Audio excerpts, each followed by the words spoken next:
मैं हितेश कुमार और आपका अपने चैनल कूलिंग क्लासेज में एक बार फिर से हार्दिक अभिनंदन है, स्वागत करता हूं।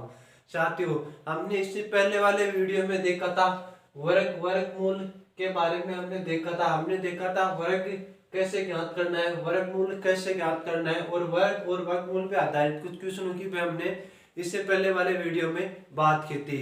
आज के वीडियो में हम देखेंगे, पहले कुछ क्वेश्चनों की बात करेंगे जो वर्ग और वर्गमूल पर आधारित कुछ क्वेश्चन है। बाद में हम देखेंगे घन और घनमूल के आधारित, और इसके अलावा कुछ क्वेश्चनों की भी और हम बात करने वाले हैं।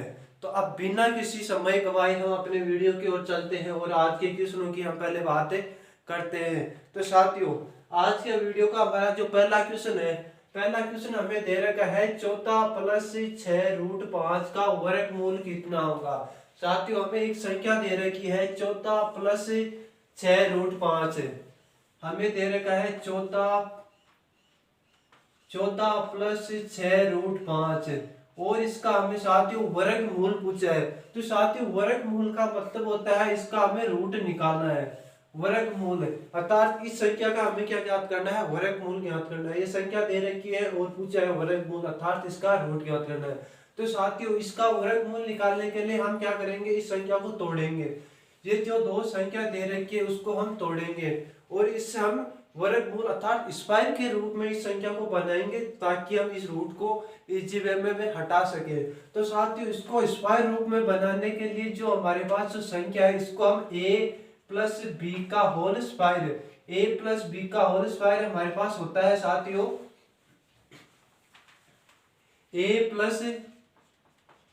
प्लस बी का होल स्क्वायर बराबर होता है a का स्क्वायर प्लस b का स्क्वायर प्लस 2ab। अर्थात साथियों, इस संख्या को हमें इस रूप में बदलना है। इस रूप में हम इस संख्या को बदलेंगे ताकि हम a प्लस बी का होल स्क्वायर और होल स्क्वायर को हम क्या करेंगे, रूट से कैंसिल करेंगे और a प्लस बी का हमारे पास मान अर्थात वो इसका वर्गमूल हमें प्राप्त हो जाएगा। तो साथियों, अब हमें इसको इस रूप में बदलने के लिए हमें देखना होगा कि इसमें a क्या होगा और b क्या होगा। तो साथियों, 14 का हमें दो टुकड़ा करना था। 14 ऐसी कौन सी दो संख्याओं से मिलकर बनी हुई है, और जो ये वाली संख्या है इसमें क्या है 2ab अर्थात 2ab। इसमें एक b है, एक a है और एक √2 है। तो इसमें 14 अर्थात साथियों 2 से मल्टीपल होगा। 6 को 2 से मल्टीपल करेंगे, 6 में 2 से डिवाइड करेंगे क्योंकि ये वाला 2 हम इसको पृथक कर रही है। यदि इस संख्या में हम 2 से डिवाइड करते हैं तो a b हमें प्राप्त होता है। तो हमने क्या किया, इस संख्या में 2 से डिवाइड कर दिया तो हमारे पास आ गई 3√5। साथियों, ये 3√5 क्या है, a और b का गुणनफल है। a और b का गुणनफल है अर्थात हमारे पास a कितना है, 3 है और b कितना है, √5 है। तो हमने 6√5 को 2ab में तोड़ दिया। इसमें हमें क्या किया, जो संख्या दे रखी है उसे हमें 2 से डिवाइड कर दिया। यदि इस संख्या को 2 से डिवाइड करते हैं तो 2 से 2 कैंसिल, बाद में कितना बचा है, a और b बच जाएगा। a और b बच गया, a और b 3√5 बच गया अर्थात हमें पता है a बराबर कितना है, इसमें 3 और b बराबर कितना है, √5। अब इस आधार पर हम इस संख्या को तोड़ के देखते हैं। तो साथियों, हमें पता चल गया कि a हमारे पास कितना है, a 3 है और b कितना है, √5 है। तो 1 का स्क्वायर अर्थात 3 का स्क्वायर प्लस b का स्क्वायर अर्थात √5 का स्क्वायर प्लस 2ab, 2a और b। अब इसको हम आगे सोल्व करेंगे तो हमारे 1 का स्क्वायर कितना होता है, 9 होता है प्लस √5 स्क्वायर से रूट कैंसिल हो जाएगा, 5 प्लस 6√5 अर्थात 14 प्लस 6√5 के रूप में हमें ये प्राप्त हो गया। तो साथियों, हम इस संख्या को इस रूप में लिख सकते हैं और इसको हम लिख सकते हैं a प्लस बी का होल स्क्वायर अर्थात 3 प्लस √5 का होल स्क्वायर। और हमें इसका क्या ज्ञात करना है, वर्गमूल ज्ञात करना है। वर्गमूल अर्थात स्क्वायर से वर्गमूल कैंसिल हो जाएगा, हमारे पास आंसर आएगा 3 प्लस √5, जो हमारे इस क्वेश्चन का आंसर होगा 3 प्लस √5। ऑप्शन नंबर सी में हमें ऑप्शन नंबर बी में हमें दे रखा है 3 प्लस √5। तो साथियों, इस प्रकार के क्वेश्चनों में हमें ये जानना होता है कि इसमें एक का मान क्या है और बी का मान क्या है। साथियों, इसमें यदि वर्गमूल पूछा है तो हमें a प्लस बी का में तोड़ना है और घनमूल पूछा जाता होता तो हम a प्लस बी का घन क्यूब अर्थात 1 का क्यूब b का cube plus 3ab a plus b के रूप में हमें इसको तोड़ना होता। इसमें हमें पूछा वर्गमूल, इसीलिए हमने a प्लस बी का होल स्क्वायर के रूप में हमें इस संख्या को बदला है। इसके लिए हमें जानना होगा कि इसमें a क्या है, इसमें b क्या है, और a b को हमें ज्ञात करने के लिए हमने क्या किया 2ab, हमें पता है ये मान 2ab का मान हमें देने वाला है, हमने 2 से मल्टीपल किया तो a और b हमें प्राप्त हो गया, a b गुणनफल के रूप में प्राप्त होगा। इसके आधार पर हमने a और b को मान लिया और a और b को मानने के बाद मान रख दिया और a प्लस बी का होल क्यूब और होल स्क्वायर से क्या हो गया, रूट कैंसिल हो गया, हमारे पास a प्लस बी 3 प्लस रूट 5 हमारा आंसर आ गया जो ऑप्शन नंबर बी में हमें दे रखा है। अब हम बात करते हैं हमारे अगले क्वेश्चन की।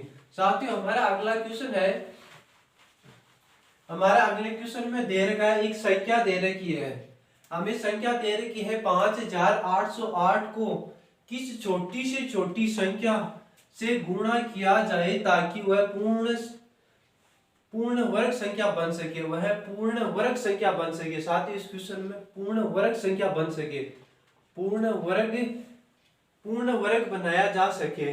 तो साथियों हमें क्या करना है, इस संख्या में छोटी से छोटी संख्या से क्या करना है, इसको गुणा करना है ताकि ये संख्या क्या बन सके, पूर्ण वर्ग संख्या बन सके। हमारे पास संख्या क्या है 5808, इसको हमें क्या करना है, पूर्ण वर्ग संख्या बनाना है। तो साथ ही इसका पूर्ण वर्ग संख्या बनाने के लिए हमें क्या करना होगा, इसका गुणनखंड करना होगा और हमें देखना होगा कि गुणनखंड में जो पेड़ बनने वाले हैं, गुणनखंडों के जो दो के पेड़ बनने वाले हैं उसमें किस संख्या की कमी है ताकि पूर्ण पेड़ बन सके, उसी संख्या से हम क्या करेंगे, इसको गुणा करेंगे।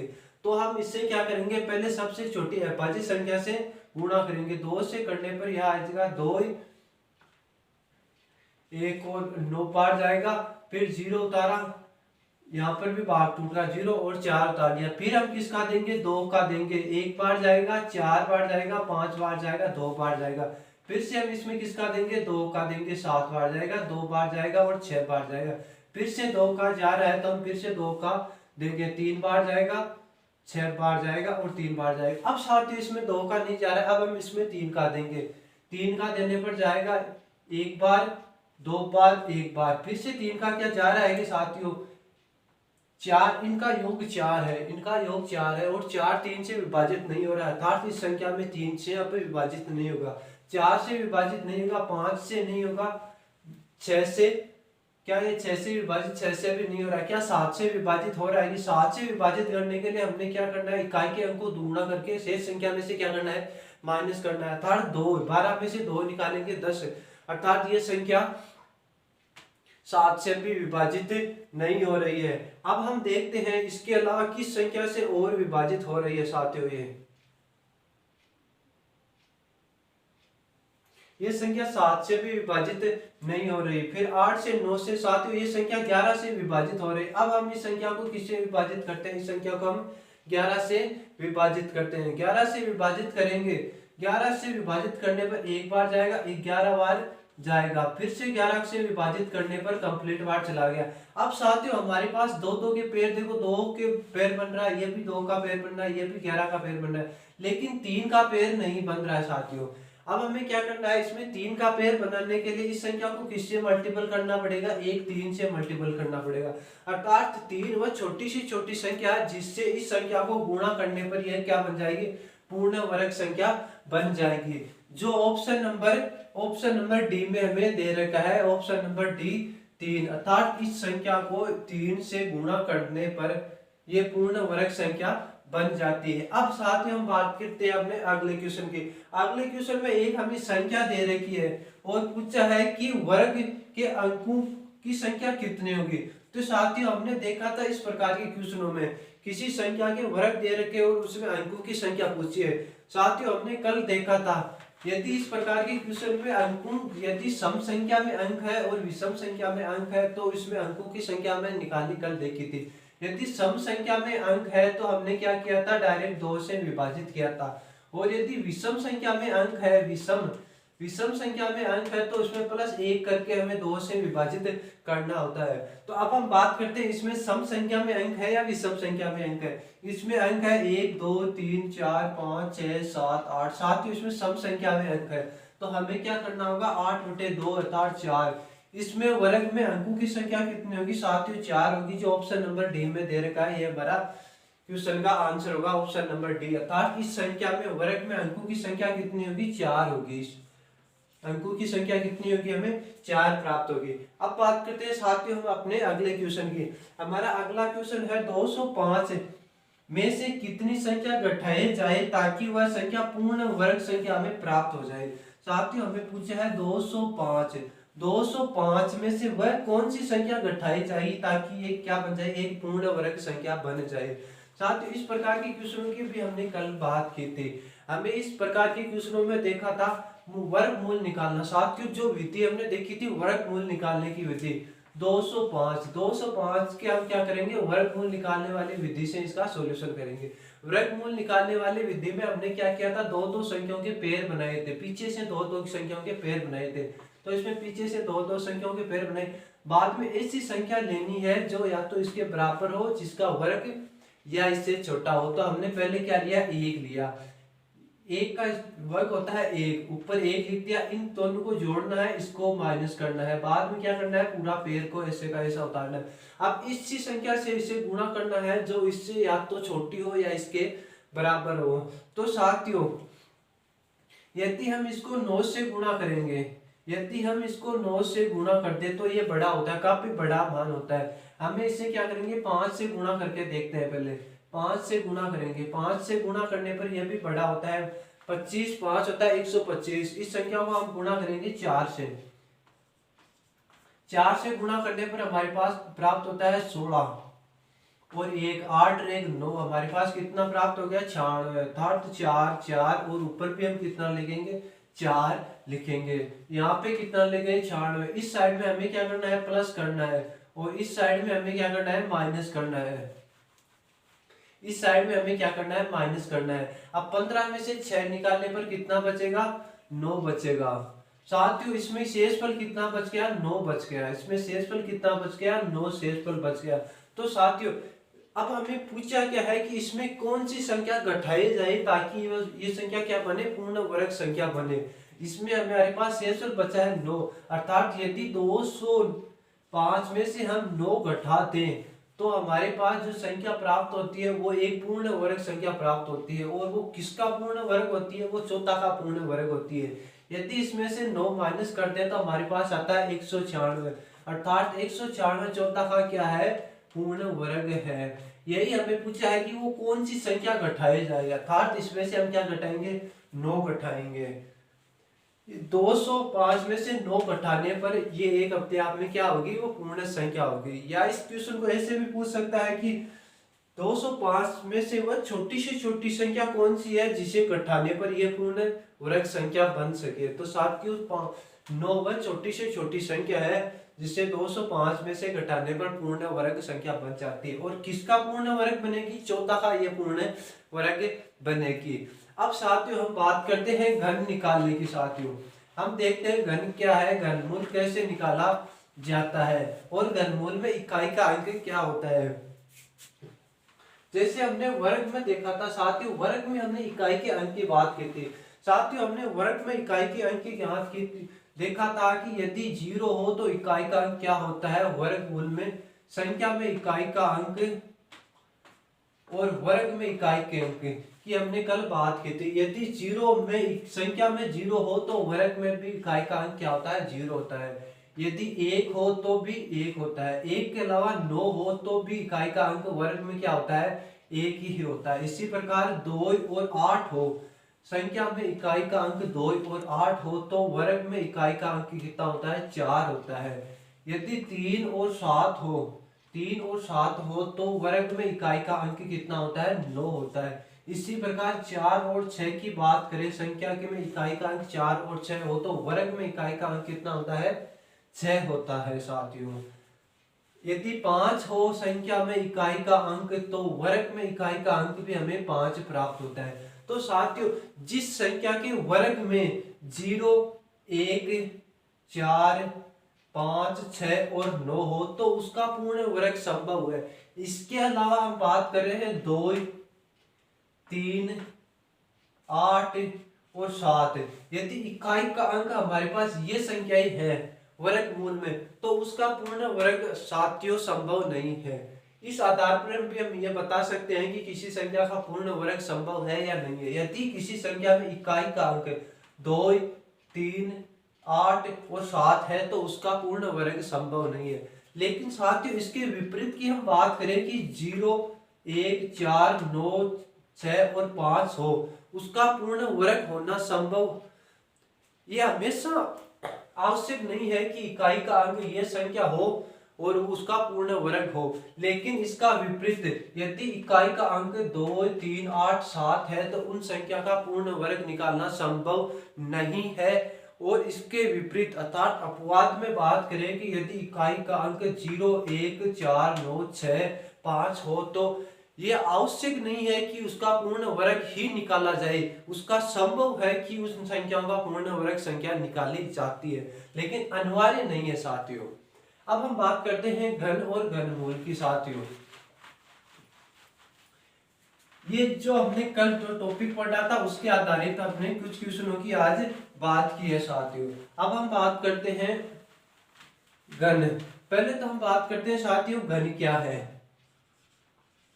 घन क्या है साथियों, माना कि कोई संख्या n है तो n को 3 बार मल्टीपल कर दे, n into n into n into n बराबर n की पावर 3। ये संख्या ये क्या है उसकी घन है। अर्थात स्क्वायर को यदि n से गुणा कर दे, स्क्वायर को वापस n से गुणा कर दे तो हमें क्या प्राप्त होता है साथियों, घन प्राप्त होता है। और इस घन को वापस n में बदलना ही क्या कहलाता है, घनमूल हमें कहलाता है। अब साथियों हम बात करते हैं कि घनमूल कैसे निकाला जाता है। साथियों घनमूल हमें निकालने के लिए हम क्या करते हैं, गुणनखंड विधि का ही यूज करते हैं। घनमूल निकालने के लिए हम गुणनखंड विधि का ही यूज करते हैं। घनमूल गुणनखंड विधि से निकाला जाता है। एक एग्जांपल की बात करते हैं। घनमूल गुणनखंड विधि से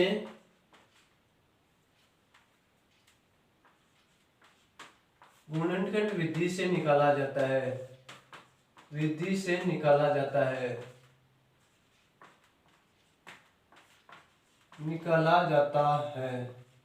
साथियों हम एक एग्जांपल की लेके बात कर लेते हैं। जैसे एग्जांपल है हमारे पास 40 और 96। साथियों 40 और 96 का हमें क्या निकालना है, वर्गमूल निकालना है। साथियों वर्गमूल का सिंबल होता है रूट। रूट में आगे की साइड में क्या लिखा रहता है, 3, छोटा सा 3 लिखा रहता है। ये वर्गमूल का सिंबल है। इसे हम घनमूल कहते हैं। घनमूल का सिंबल है, सॉरी साथियों वर्गमूल का नहीं, घनमूल का सिंबल है घनमूल का सिंबल होता है ये वर्ग वाला, और वर्ग के आगे क्या लिखा होता है, 3 लिखा होता है। ये है घनमूल का सिंबल। अब साथियों इसका घनमूल कैसे निकाला जाता है, इसका घनमूल हम गुणनखंड विधि से ही निकाल सकते हैं साथियों। इसका गुणनखंड विधि से हम क्या निकाल सकते हैं साथियों, घनमूल निकाल सकते हैं। तो हम क्या करेंगे, पहले छोटी से छोटी अभाज्य संख्या से विभाजित करेंगे साथियों। 2 0 4 8, फिर 2 से डिवाइड हो रहा है तो फिर हम क्या करेंगे, 2 से डिवाइड करेंगे, 2 और 4, फिर 2 से डिवाइड हो रहा है तो हम क्या करेंगे, फिर 2 से 5 1 और 2, फिर 2 से विभाजित करेंगे तो 2 5 और 6, फिर 2 से विभाजित करेंगे तो 1 2 8, फिर 2 से विभाजित करेंगे तो 6 4, फिर 2 से विभाजित करेंगे तो 3 और 2, फिर 2 से विभाजित करेंगे तो हमारे पास प्राप्त होगा, कितना होगा साथियों, 16। फिर 2 से करेंगे तो 8 और लास्ट में 2 से करने पर 4, फिर 2 से करने पर 2 और अंत में 1 बार। साथियों ये गुणनखंड विधि है। अब हमें क्या करना है, इसमें पेड़ कितनी संख्याओं के पेड़ बनाने हैं साथियों, इसमें 3 संख्याओं के पेड़ बनाने हैं। जैसे हमने देखा था वर्गमूल में हमने 2 संख्याओं के पेड़ बनाए थे। इसी प्रकार इसमें कितनी संख्याओं के पेड़ बनाने हैं साथियों, इसमें 3 संख्याओं के पेड़ बनाने हैं। अर्थात हमारे पास कितने पेड़ बन गए, जितने पेड़ बन गए 1 2, 3 और 4। तो साथियों इस संख्या में हमारे पास 4 पेयर बन गए। दो दो के हमारे पास कितने पेयर बन गए? 4 पेयर बन गए।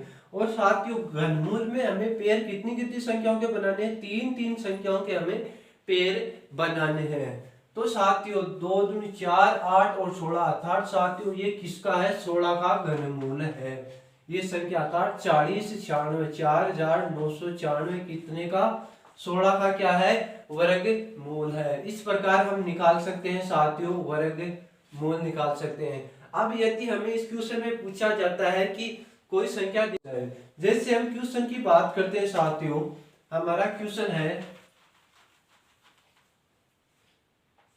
हमारा संख्या 2048 को किस छोटी से छोटी संख्या से गुणा किया जाए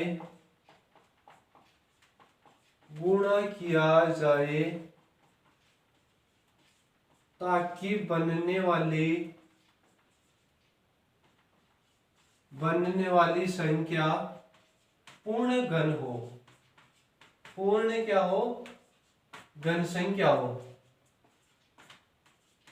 घन संख्या हो। हमारा क्वेश्चन है साथियों, एक संख्या है 2048 की छोटी से छोटी संख्या से गुणा किया जाए ताकि वो संख्या पूर्ण घन संख्या हमें प्राप्त हो। साथियों इस प्रकार के क्वेश्चनों में हमें क्या करना होता है? जो इस संख्या दे रखी है उसको हमें पहले क्या करना होता है? गुणनखंड करना होता है। गुणनखंड करने के बाद हमें 3 3 संख्याओं के, यदि घन दे रखा है तो 3 3 संख्याओं के पेयर बनाने होते हैं।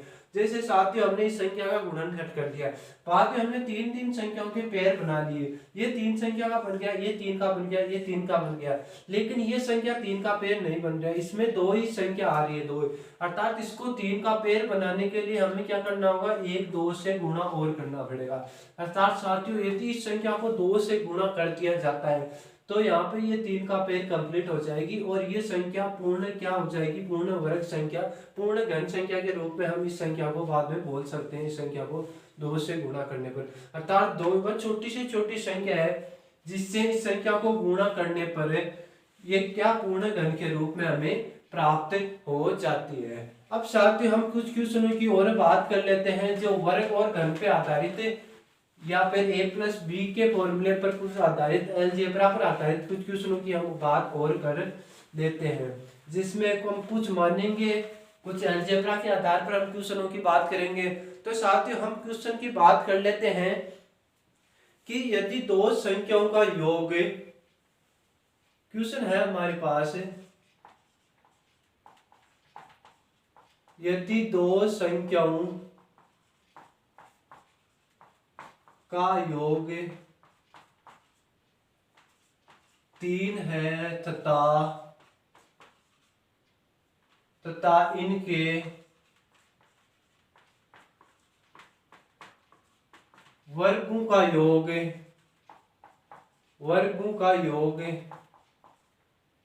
12 है तो इन संख्या का गुणनफल कितना होगा। तो साथियों हमें एक क्वेश्चन पूछा है जिसमें दे रखा है कि दो संख्या है, उनका योग कितना है? 3 है और इनके वर्ग का योग कितना है? 12 है। तो उन संख्याओं का गुणनखंड कितना होगा। तो साथियों इस प्रकार की क्वेश्चन हम ऑप्शन से भी कर सकते हैं और डायरेक्ट अलजेब्रा अर्थात उन संख्याओं को मानकर भी कर सकते हैं। मानना कि उन संख्याओं को हमने मान लिया x और y, हमने दो संख्याओं को क्या मान लिया? x और y, हमने उस संख्याओं को मान लिया। हमें पहले दे रखा है कि उन संख्याओं का योग कितना है साथियों? 3 है और एक स्टेटमेंट और दे रखा है कि उन संख्याओं के वर्गों का योग कितना है? 12 है। अर्थात x square plus y square बराबर हमें कितना दे रखा है? 12 दे रखा है और हमें उनका गुणनखंड पूछा है, अर्थात x और y हमें पूछा है। तो साथियों हमें दे रखा है x प्लस वाई बराबर 3, x square plus Y square बराबर 12 और x y अर्थात दोनों संख्याओं का गुणनखंड हमें पूछा है। तो साथियों हम जानते हैं कि x प्लस वाई के होल स्क्वायर बराबर होता है x का स्क्वायर प्लस y का स्क्वायर प्लस 2xy। ये फॉर्मूला हम जानते हैं। इसमें हमें जो जो संख्या दे रखी है उसका हम मान लिख देते हैं। जैसे x प्लस वाई का हमें मान कितना दे रखा है साथियों, 3 दे रखा है, तो 3 का स्क्वायर बराबर। इसी प्रकार x का स्क्वायर प्लस y का स्क्वायर कितना दे रखा है हमारे पास, 12 दे रखा है, प्लस 2x और y। और हमें पूछा है क्या है, x y हमें पूछा है। 3 का स्क्वायर होता है 9 बराबर 12 प्लस 2x और y। साथियों 12 इस साइड प्लस का है तो इस साइड आके किसका होगा, माइनस का हमारे पास प्राप्त होगा। और y माइनस का 12 और प्लस का 9 बराबर होता है माइनस का 3 होता है साथियों। अर्थात 2xy बराबर हो गया हमारे पास माइनस का 3, अर्थात माइनस का 12 और प्लस का 9 बराबर होता है माइनस का 3, जो हमने लिख लिया। अब हमें xy का मान ज्ञात करना है। xy बराबर होगा माइनस का 3/2। ये हमारे साथियों क्वेश्चन का आंसर है, जिसमें दे रखा है कि हमें दो संख्याओं का योग कितना है साथियों, दो संख्याओं का योग 9 है तथा उनके वर्गों का योग 12 है। तो उन संख्याओं का गुणनफल कितना होगा, उन संख्याओं का गुणनफल होगा -3/2। उन संख्याओं का गुणनखंड होगा। अब साथियों हम एक दो क्वेश्चन की और बात कर लेते हैं। इन संख्याओं पर आधारित कुछ क्वेश्चनों की भी और हम बात कर लेते हैं। जैसे कि साथियों हमारे पास एक क्वेश्चन है, हमारा अगला क्वेश्चन होगा साथियों, दो संख्याओं का अंतर हमें दे रखा है साथियों, हमें दे रखा है दो संख्याओं का अंतर कितना है। क्वेश्चन है हमारा दो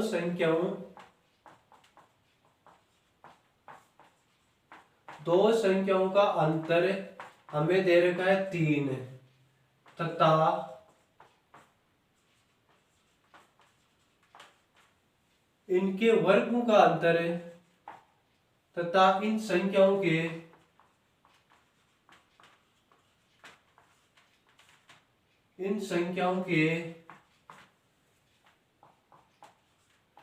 वर्गों का अंतर हमें दे रखा है 39। तो बड़ी संख्या या छोटी संख्या कोई सी भी पूछ लेते हैं। छोटी संख्या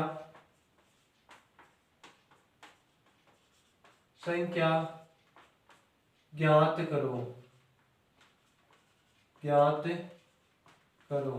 हमें पूछा है साथियों दो संख्याओं का अंतर कितना दे रखा है साथियों, दो संख्याओं का अंतर हमें दे रखा है 3 और इनके वर्गों का अंतर हमें दे रखा है 39। हमें पूछा है कि उनमें से छोटी संख्या क्या होगी।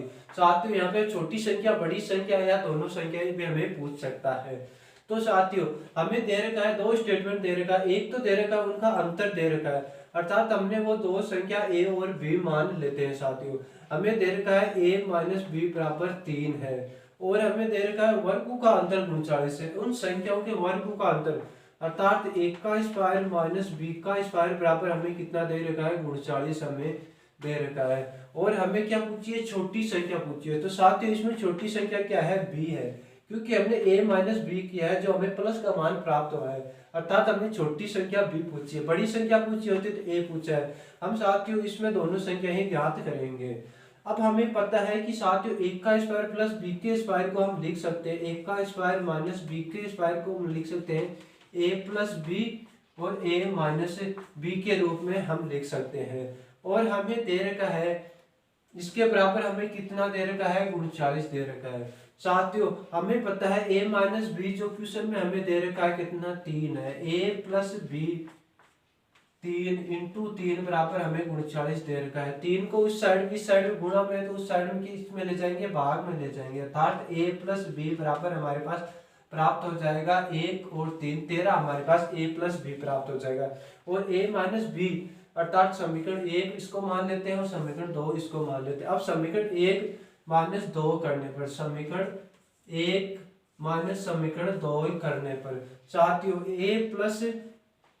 a माइनस बी बराबर हमें 3 दे रखा है और a प्लस बी हमें दे रखा है 13 दे रखा है। इसको हम क्या करेंगे, माइनस करेंगे, b से b कैंसिल हो गया हमारे पास इस समय माइनस करने पर। साथियों इसको हम जोड़ देते हैं, माइनस नहीं इसको हम जोड़ देते हैं।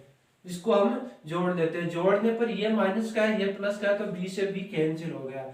यहाँ पे 2a बराबर हो गया 13 और 3 16 हमारे पास प्राप्त हो गया। इसी प्रकार a बराबर हमारी कितना प्राप्त हो गया साथियों, a बराबर हमारे पास 8 प्राप्त हो गया। अब a बराबर हम 8 समीकरण 1 में लिख देते हैं, अर्थात 8 माइनस b बराबर हमारे पास 3 है। इस 3 को इस साइड लेंगे और b को बराबर के उस साइड लेंगे, तो b इस साइड प्लस का है उस साइड माइनस हो जाएगा, 3 इस साइड प्लस का है तो इस साइड किसका हो जाएगा माइनस हो जाएगा, अर्थात b बराबर होगा 8 माइनस 3 और b बराबर हमारे पास क्या प्राप्त हो गया 5 प्राप्त हो गया। a बराबर हमें 8 प्राप्त हुआ है और b बराबर हमें 5 प्राप्त हुआ है। हमें पूछा है छोटी संख्या, तो छोटी संख्या क्या है b 5 है। यदि यहाँ पे बड़ी संख्या पूछी होती तो बड़ी संख्या कितनी होती 8 होती, और दोनों संख्या पूछी है तो 8 और 5 हमें, और दोनों का योग हमें पूछा होता तो 8 प्लस 5 बराबर 13, इनका योग हमारे पास 13 आ जाता, और 13 तो हमें a प्लस बी यहाँ पर भी प्राप्त हो गया साथियों, अंतर दे रखा है। यदि गुणनखंड पूछा होता तो 8 इंटू 5 बराबर 40 हमारे पास, हम इससे बता सकते थे कि इनका दोनों का गुणनफल कितना है 40 है। अब साथियों हम बात करते हैं एक अगले क्वेश्चन की, और एक क्वेश्चन की और बात करते हैं साथियों। एक हमारा क्वेश्चन है जो भी वर्ग पे आधारित होगा, वर्ग पे आधारित हम क्वेश्चन की हम बातें करते हैं साथियों।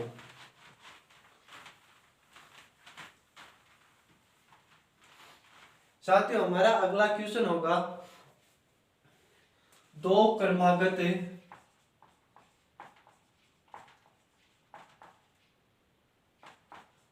क्रमागत सम संख्याएं दे रखी है, सम संख्याएं है, दो क्रमागत सम संख्याएं हैं, इनके वर्गों का अंतर हमें दे रखा है, उनके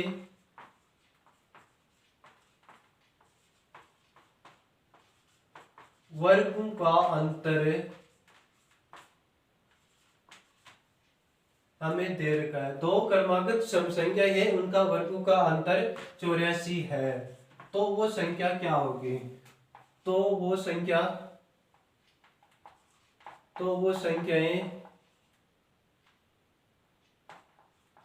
ज्ञात करो या छोटी संख्या ज्ञात करो या बड़ी संख्या ज्ञात करो। तो साथियों इस प्रकार के क्वेश्चन में अब हमें पता है कि वो दो संख्याएं सम संख्याएं और क्रमागत संख्याएं। साथियों मानना है कि हमने एक संख्या अक्ष मान ली, तो दूसरी संख्या साथियों अक्ष प्लस 2 ही होगा, क्योंकि वो लगातार क्रमागत सम संख्याएं है।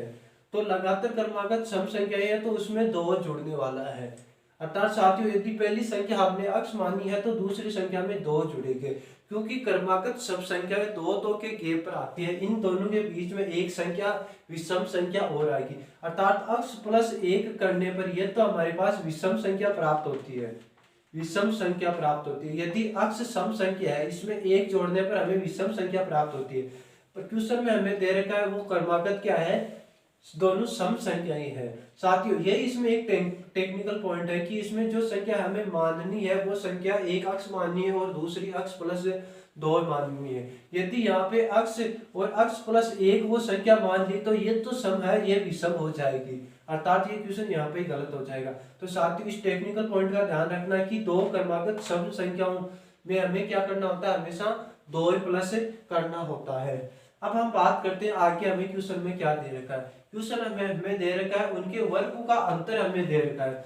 साथियों हमें दे रखा है अक्ष प्लस 2 का होल स्क्वायर माइनस अक्ष स्क्वायर बराबर हमें कितना दे रखा है 84 दे रखा है। हमें दे रखा है कि उन दोनों सम संख्याओं जो क्रमागत सम संख्या है उनका वर्गों का अंतर कितना है 84 है। अब साथियों हम इसका क्या करते हैं सॉल्यूशन करते हैं। तो साथियों ये एक whole square a plus B का होल स्क्वायर के फॉर्मूले के रूप में हम इसको खोल लेते हैं। तो यहाँ पे होगा अक्ष square plus 4 plus 4x minus अक्ष स्क्वायर बराबर हमें कितना दे रखा है 84 हमें दे रखा है। साथियों ये अक्ष प्लस का है और ये अक्ष माइनस का है, इन दोनों से काट देंगे।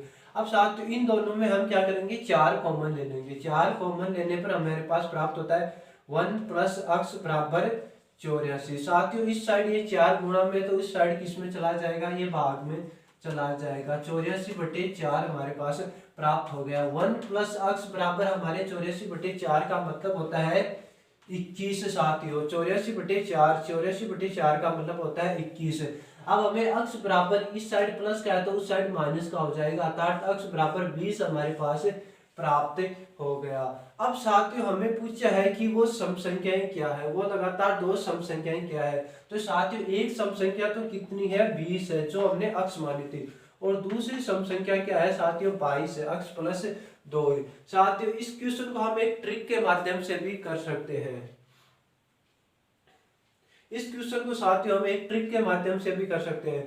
वो ट्रिक साथियों वैसे तो कोई ट्रिक नहीं है, इसी कॉन्सेप्ट से वो ट्रिक निकाली गई है साथियों। वो जो ट्रिक है वो ट्रिक इसी कॉन्सेप्ट से निकाली गई है। यदि इस प्रकार के क्वेश्चन जिसमें वर्गों का अंतर दिया हुआ, उसमें क्या करते हैं, हम 4 से गुणा करते हैं, 4 का भाग देते हैं। और साथ ही वो 4 का भाग हम क्यों देते हैं, वो 4 का भाग हम यहाँ पे इसलिए देते हैं क्योंकि ये एक स्क्वायर है, वर्ग है, वर्ग में स्क्वायर होता है, और खोलने पर हमारे पास 4 इसमें कॉमन प्राप्त होता है हमेशा इस प्रकार के क्वेश्चन में। यदि क्रमागत सम संख्या दे रखी है तो 2 ऐड करेंगे और 2 अर्थात हमें 4 हमेशा कॉमन प्राप्त होगा। इसीलिए हम क्या करते हैं, इसमें 4 का क्या देते हैं, भाग देते हैं, और हमें जो संख्या प्राप्त होती है इसमें 1 प्लस करते हैं और 1 माइनस करते हैं। 21 माइनस 1 करते हैं और 21 प्लस 1 करते हैं, वो संख्या हमें प्राप्त होती है 20 और 22। साथियों वैसे ये कोई ट्रिक नहीं है, ये इसी कॉन्सेप्ट से निकाली गई है, जिसमें हम संख्या में 4 का भाग देते हैं। और 4 का भाग क्यों देते हैं, क्योंकि वो क्रमागत सम संख्या ही है, तो अक्स प्लस 2 का होल स्क्वायर होगा, और अक्स प्लस 2 के होल स्क्वायर में यहाँ पे 2 है, इसमें 4 हमेशा कॉमन आएगा। तो इस 4 का हमने भाग दिया है, इसमें 1 प्लस करना है और 1 माइनस करना है। 1 प्लस क्यों किया साथियों और 1 माइनस क्यों किया है, क्योंकि 1 प्लस अक्स कॉमन लेने के बाद हमारे पास 1 प्लस अक्स प्राप्ति ही होता है, इसीलिए इसमें से 1 माइनस करने पर 20 प्राप्त होता है। 20 हमने पहली संख्या मानी थी, और दूसरी संख्या 2 प्लस अर्थात 21 में 1 प्लस हमें करना है। तो साथियों आज के लेक्चर में हमने देखा था घन और घनमूल निकालना। इससे पहले वाले लेक्चर में हमने वर्ग और वर्गमूल निकालना देखा था, और इन पे आधारित हमने कुछ क्वेश्चनों की भी बात की थी। हमने घन पे आधारित लगभग क्वेश्चनों की बात की थी, क्योंकि साथियों हमारे एग्जाम में लगभग जो क्वेश्चन होते हैं वो वर्ग और वर्गमूल के आधारित क्वेश्चन होते हैं। इसी प्रकार घन और घनमूल के आधारित हमें क्वेश्चन बहुत कम पूछे जाते हैं। लगभग मैंने देखा है तो लगभग वर्ग और वर्गमूल पे आधारित क्वेश्चन ही देखे हैं। मैंने काफी एग्जामों पेपर की छानबीन की है, तो उन सभी एग्जामों में वर्ग और वर्गमूल पे आधारित ही क्वेश्चन हमें मैक्सिमम क्वेश्चन पूछे। इसीलिए हमने इस चैप्टर में ज्यादा वर्गमूल पर ही, एग्जाम की दृष्टि से हमने वर्गमूल पे ही ज्यादा फोकस किया है, और उस पे ज्यादा से ज्यादा हमें प्रैक्टिस की है। बाकी साथियों घनमूल के बारे में हमने थोड़ा बहुत जानना है कि घनमूल कैसे निकालना है, घन क्या है, और घनमूल जो गुणनखंड विधि से घनमूल कैसे निकाला जाता है, और पूर्ण घनमूल कैसे हम प्राप्त करते हैं, यह भी हमने घनमूल पे भी हमने बात की है।